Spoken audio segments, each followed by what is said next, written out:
Glory to you, Lord Christ. Jesus said, "Teacher, we saw someone casting out demons in your name, and we tried to stop him because he was not following us." Jesus said, "Do not stop him, for no one who does a deed of power in my name will be able soon afterward to speak evil of me. Whoever is not against us is for us. For truly I tell you, whoever gives you a cup of water to drink because you bear the name of Christ will by no means lose the reward. If any of you put a stumbling block before one of these little ones who believe in me, it would be better for you if a great millstone were hung around your neck and you were thrown into the sea. If your hand causes you to stumble, cut it off, for it is better for you to enter life maimed than to have two hands and go to hell, to the unquenchable fire. And if your foot causes you to stumble, cut it off. It is better for you to enter life maimed than to have 2 feet and to be thrown into hell. If your eye causes you to stumble, tear it out. It is better for you to enter the kingdom of God with 1 eye than to have 2 eyes and to be thrown into hell, where their worm never dies and the fire is never quenched. For everyone will be salted with fire. Salt is good, but if salt has lost its saltiness, how can you season it? Have salt in yourselves and be at peace with one another." Gospel of the Lord. Praise to you, Lord Christ.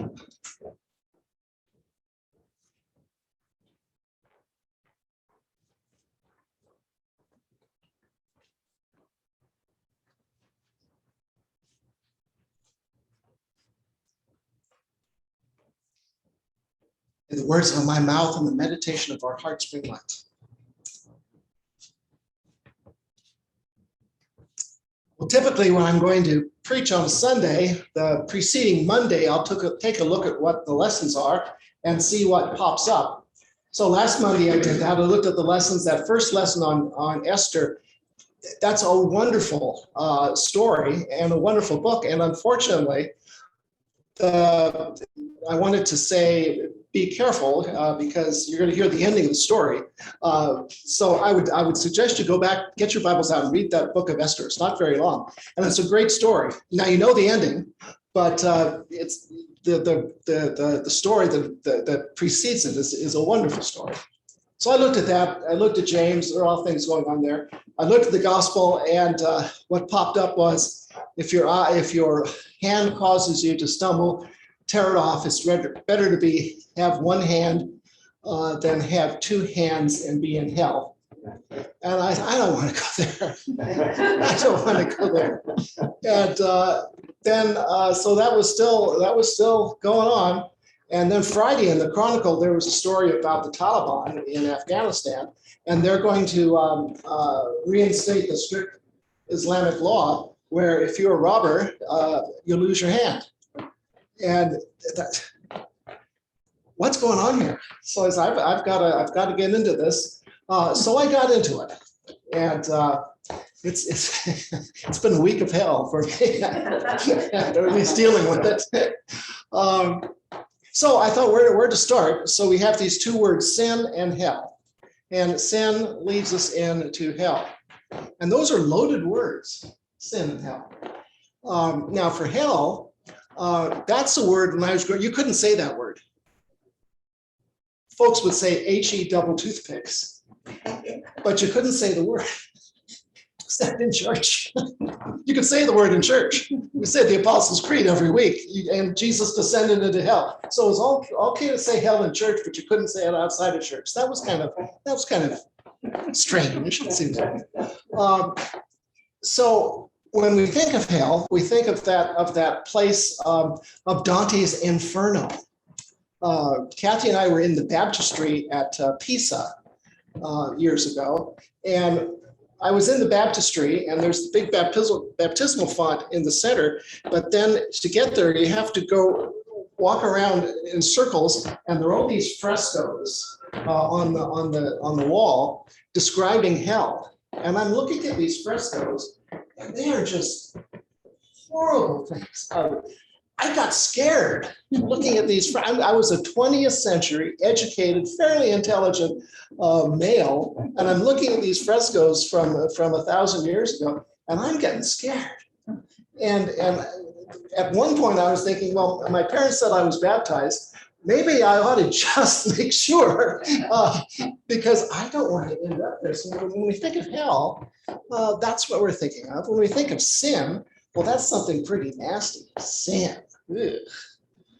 We're all sinners. And one of the things that bothers me the most in the prayer book, the worst part of the prayer book, is that at the funeral service, the last thing we say in the service is that the person who died is a sinner who's been redeemed by God.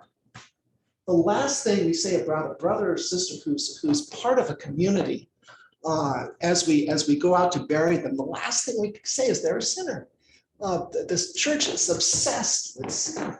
We've got to get over that. That's another story. So we've got sin and hell. So what is Mark trying to tell us? I finally got to the place where I asked myself, what is Mark trying to tell us about how we live? Now, what was hell for Mark? At this point in the Gospels, hell wasn't about eternal damnation. That came a lot later as the church got involved. At this point, hell was a place, a physical place that was in Israel. The city of Jerusalem was the walled city. And outside of the city, there was a valley called Gehenna. And that was the garbage pit. So all the garbage from the city went out to the garbage pit. And there were scavengers that took what they could. And then the wild animals and beasts would took what they could. And after they were all through with that, what was left was burned. It was of no value. It was just burned. So that was the original hell, a physical location that people knew about and could see and could smell, and they knew what it was for. And then sin. What is sin? Well, sin basically is what separates us from community. Community is precious to us. And we can do things, we can do actions where the community says, you're out of here. You're out of here.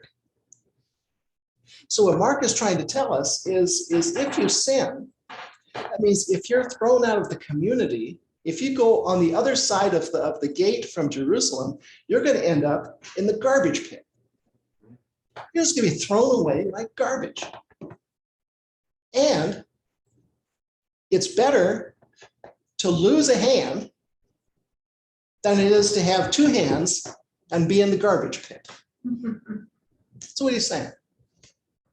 Now, yesterday, Kathy and I were watching the Oklahoma game, and the announcers, they have to have something to say. So at one point, they said, well, the Oklahoma had these receivers and backs that were on the team last year, and they're not on the team anymore.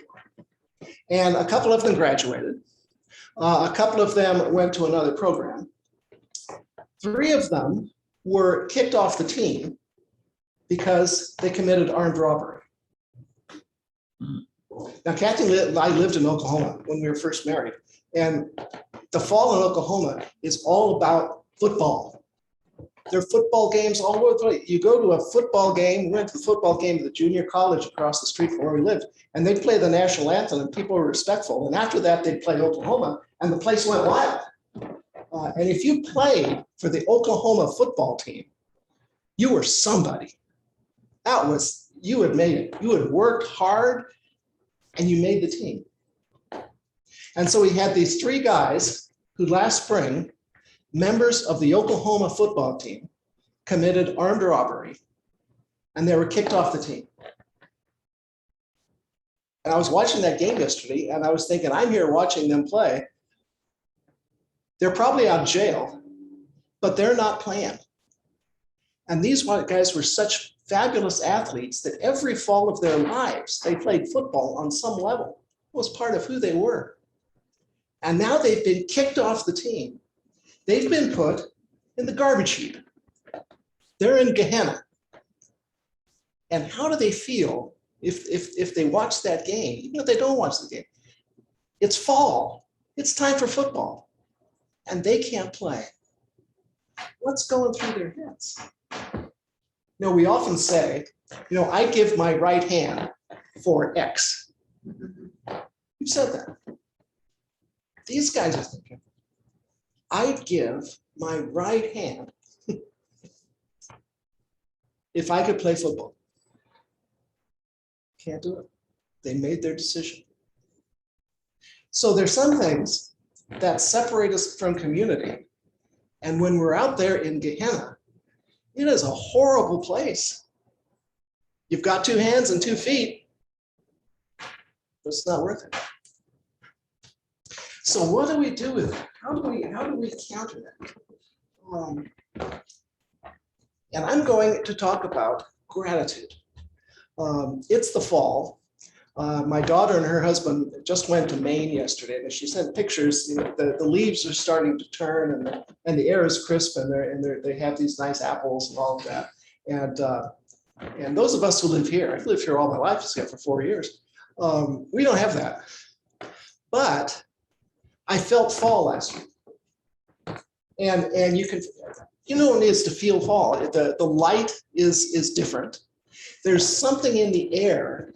It's not quite summer. It's hard to describe, but you know what it feels like. You live here, and that's fall, and that fills me with gratitude. I just love the season of fall.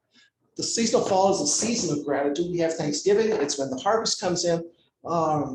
It's a wonderful season of gratitude. It makes me think about the community in which I live and how grateful I am for this community where I visit now and then, for St. George's and Salinas when I visit now and then, for the Camarena Singers, that group that we're starting to sing again, for that community, for PG, for Pacific Grove where we live. I'm so grateful for community.